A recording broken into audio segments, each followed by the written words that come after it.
যে সারা বিশ্বের মুসলিমরা আজ একটি কঠিন সময় পার করছে। সারা বিশ্বের মুসলিমরা, ফিলিস্তিনের মুসলিমরা কঠিন সময় পার করছে, আরাকানের রোহিঙ্গা কঠিন সময় পার করছে, সিরিয়া, ইয়েমেন, আপনি যেদিকে চান আমরা সবাই কিন্তু একটা দুঃসময় পার করছি। আসলে আনে হলো জুবাইরের যে পন্থী, এটা হলো আলেমদের পন্থী। এই আলেমদের লোকে মানুষ আগে ছিল, এখনো থাকবে। আল্লাহ রসুল আলেমদের উপরে দায়ভার দিয়ে গেছেন। এই আলেমরাই এই দেশ পরিচালনা করবে। শিয়া বাটার ও ভিটামিন ই সমৃদ্ধ lily glam beauty soap. Lily, always beautiful.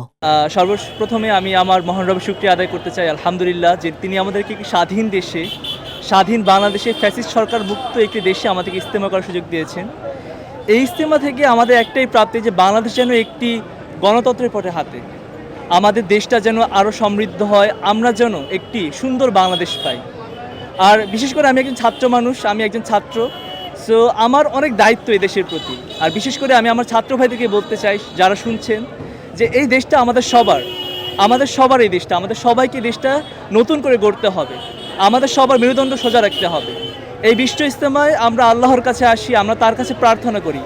আমাদেরকে মনে রাখতে হবে যে সৃষ্টিকর্তা কখনোই জুলুমকারীকে ছেড়ে দেন না। দেখুন ভাইয়া, একটি দেশ যখন সোজা পথে চলে তার পিছনে শত্রুর অভাব থাকে না। আমাদের অনেক শত্রু রয়েছে, আমি নাম বলবো না, কিন্তু আপনারা বুঝে গেছেন আমাদের শত্রু কারা।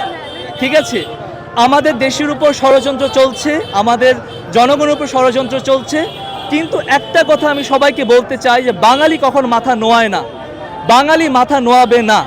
এবং আমি আমার শত্রুদেরকে বলে দিতে চাই যে আপনারা এই দেশের দিকে আঙ্গুল তুলবেন, আমি আপনাদের হাত ভেঙে দেব। যে সারা বিশ্বের মুসলিমরা আজ একটি কঠিন সময় পার করছে, সারা বিশ্বের মুসলিমরা, ফিলিস্তিনের মুসলিমরা কঠিন সময় পার করছে, আরাকানের রোহিঙ্গা কঠিন সময় পার করছে, সিরিয়া, ইয়েমেন, আপনি যেদিকে চান আমরা সবাই কিন্তু একটা দুঃসময় পার করছি।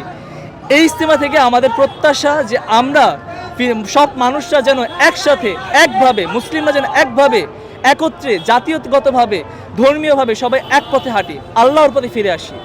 আমাদেরকে আল্লাহর প্রতি ফিরে আসতে হবে, আমাদেরকে আমাদের সবার প্রতি আমাদের দায়িত্ব পালন করতে হবে, সত্যভাবে, সৎভাবে আমাদের দেশটা পরিচালনা করতে হবে, নিজের জীবনটাকে গড়তে হবে। আলহামদুলিল্লাহ, এবারে ইজতেমা খুব ভালো হয়েছে। অন্যান্য বছর থেকে লোকজন অনেক বেশি হয়েছে।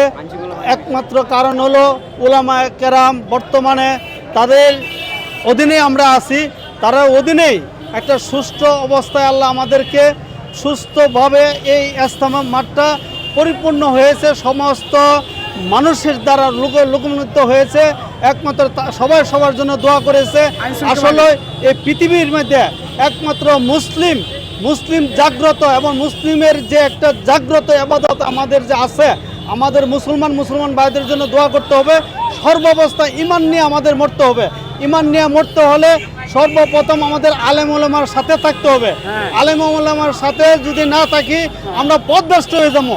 এই দেখেন বর্তমানে রাজনীতি পরিস্থিতি, আজকে দুনিয়াতে একজন মানুষের কাছে আমল নাই থাকার কারণে বাংলাদেশের মানুষের 17 বছর, 20 বছর, 30 বছর রাষ্ট্র চলা, কিন্তু কিছুই ফলে কিছু হয় না, কারণ কারো দোষারোপ করে।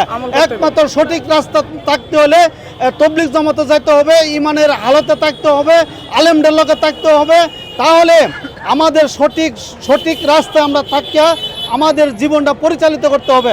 ক্ষণস্থায়ী জিন্দিগি, আমরা 60 থেকে 70 বছর জিন্দিগি থাকতেছে। প্রশাসন আমাদেরকে হেল্প করবে, এটাই স্বাভাবিক।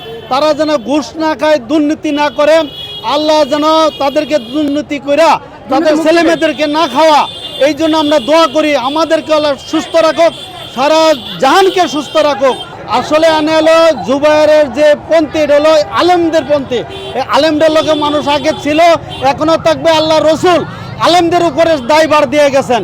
এই আলেমরাই এই দেশ পরিচালনা করবে, এই দেশের নেতৃত্ব দিবে, এই দেশের মানুষের সঠিক বুঝ তাদেরকে দিবে।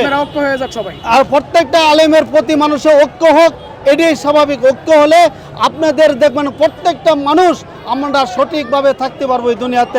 আয়োজন অত্যন্ত ভালো ছিল, বিধায় আমরা সুস্থ সবলভাবে আখিরি মুনাজাত করে নিজ গন্তব্যে ফিরতে পারছি। আর বরাবর ইজতেমা হয়তো 2 পর্বে লোক অধিক হওয়ার কারণে এবারও ইজতেমা আমাদের উলামায়ে কেরামদের তত্ত্বাবধানে হচ্ছে 2 পর্বেই। বাকি যে 3য় নাম্বার যে পর্বটা হচ্ছে, এটা সাহায্যমন্ত্রীরা করছে, ওইটার মধ্যে আমাদের কোনো সম্পর্ক নাই। বিধায় ওই 3 পর্ব হচ্ছে কি জন্য, এটা নিয়ে আমাদের কোনো আর প্রশ্ন থাকার যুক্তিগত আমি মনে করি না। আখিরি মোনাজাতের জন্য আমরা চেয়েছি আল্লাহ রাব্বুল আলামিন যেন আমাদেরকে পরিপূর্ণ দিনের হেদায়েতের বুঝ দান করেন। এর পাশাপাশি সমস্ত উম্মতে মুসলিমের জন্য আল্লাহ রাব্বুল আলামিন যেন হেদায়েতের জড়ি বানায়া আখিরি ঠিকানা জান্নাতে পৌঁছতে পারেন এবং আমাদের বাংলাদেশ সহ গোটা পৃথিবীর মধ্যে আল্লাহ রাব্বুল আলামিন যাবতীয় ফিতনা ফাসাদ থেকে মুক্তি দান করে সকলকেই দ্বীনের ইসলামের সঠিক বুঝ দান করেন।